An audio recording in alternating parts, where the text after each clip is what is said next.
Nous retrouvons notre collaboratrice Manon Leclerc aux affaires juridiques.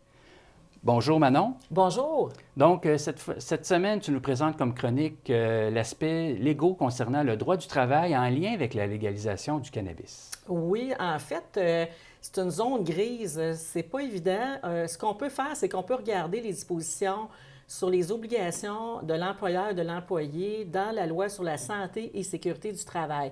En fait, je vais me référer directement à ça.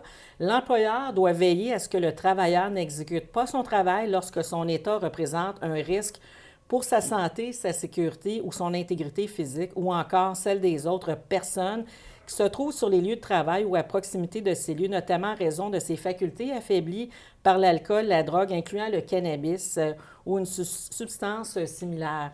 Et pour justement le travailleur ne doit pas exécuter son travail lorsque son état représente un risque pour sa santé, sa sécurité ou son intégrité physique, ou encore celle des autres personnes qui se trouvent sur les lieux de travail ou à proximité de ces lieux, notamment en raison de ses facultés affaiblies par l'alcool, la drogue, incluant le cannabis.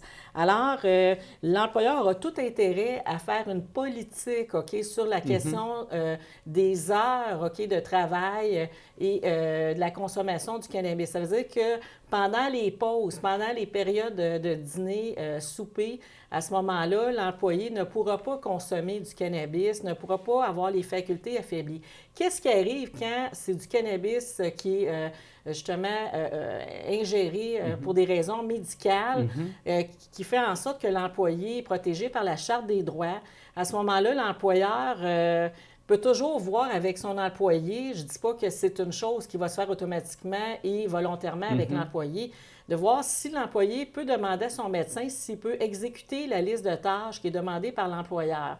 Évidemment, si l'employé n'est pas capable de rendre de faire un rendement efficace au travail, là, à ce moment-là, peut-être que l'employeur aura la possibilité de congédier son employé, mais encore là, ça donnera lieu éventuellement à des litiges.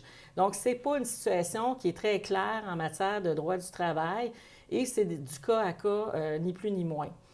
Alors, éventuellement, il y aura de la jurisprudence sur ces aspects-là. Il y a aussi l'aspect du droit de la famille en lien avec la consommation du cannabis. Oui, en fait, la Cour pourrait toujours dire que lorsqu'un parent consomme, des fois on voit des situations où les parents consomment plusieurs joints par jour, et à ce moment-là, la Cour pourrait ordonner que le parent, lorsqu'il est en présence des enfants, de ne pas consommer du cannabis.